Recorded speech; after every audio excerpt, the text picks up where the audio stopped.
वज़ीर-ए-आज़म शहबाज शरीफ की ज़ेर सदारत वफाकी काबीना का इजलास। चीन के दौरे में सिक्योरिटी का मामला सरे फहरिस्त था।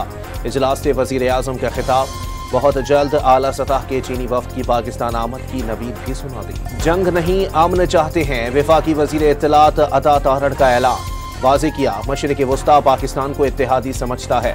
सलामती कौंसिल की रुकनीत को खारजा पॉलिसी की कामयाबी करार दे दिया। रवा माली साल का कौमी इक्तिसादी सर्वे आज शाम 5:30 बजे जारी किया जाएगा। वज़ीर ख़जाना मोहम्मद औरंगज़ेब प्रेस कॉन्फ्रेंस में इक्तिसादी सर्वे के खदोखाल जारी करेंगे। वफाकी वज़ीर दाखिला का बैरून मुल्क पनाह लेने वाले पाकिस्तानियों को पासपोर्ट जारी न करने का फैसला। पनाह लेने वाले पाकिस्तानियों के पासपोर्ट मनसूख होंगे, तजदीद भी नहीं हो सकेगी। मोहसिन नकवी की हिदायत पर वजारत दाखिला ने मरासला जारी कर दिया। PTA ने सोशल मीडिया को कंट्रोल करने के लिए फायरवॉल की तनसीब पर कमर कस ली।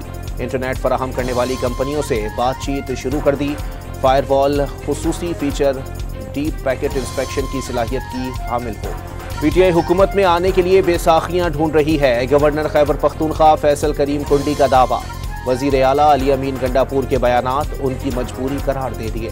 लाहौर हाईकोर्ट ने पंजाब के हतक इज्जत कानून की 3 शिकों पर अमल अदालती फैसले से मशरूत कर दिया।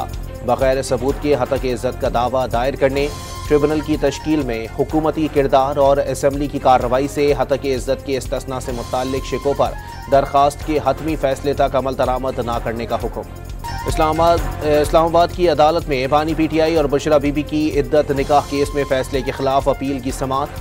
खावर मानिका ने वकील तब्दील करने की दरखास्त दायर कर दी। PTI के वकला की इस्लामाबाद हाई कोर्ट से गैर शरई निकाह केस में सजा मुअत्तली और केस दोबारा शाहरुख अर्जुमंद की अदालत भेजने की इस्तदा। इलेक्शन ट्रिब्यूनल को किस कानून के तहत ट्रांसफर किया गया? क्या गलत ट्रायल हुआ या जज तासुब पसंद था? PTI की इलेक्शन ट्रिब्यूनल की तब्दीली के कानून के खिलाफ दरखास्त की समात में जस्टिस आमिर फारूक के सवालात। इलेक्शन ट्रिब्यूनल के जज के तबादले से मुतालिक रिकॉर्ड 2 बजे तलब। इस्लामाबाद हाई कोर्ट में अदालती कार्रवाई की इलेक्ट्रॉनिक मीडिया में रिपोर्टिंग पर पाबंदी के खिलाफ दरखास्त की समात। इलेक्ट्रॉनिक मीडिया सुप्रीम कोर्ट फैसले में दी गई गाइडलाइंस के मुताबिक रिपोर्टिंग कर सकता है। चीफ जस्टिस के नमाज। पाकिस्तान रेलवे ने ईद पर किरायों में 25% रियायत का ऐलान कर दिया। रियायत रेलवे के ज़ेर इंतज़ाम तमाम ट्रेनों पर मिलेगी। ईद स्पेशल ट्रेनों के मुसाफिर रियायत से महरूम रहेंगे। और T20 वर्ल्ड कप में पाकिस्तान आज कनाडा से टकराएगा। सुपर 8 मरहले तक रसाई की उम्मीद बाकी रखने के लिए ग्रीन शर्ट्स की फतह जरूरी।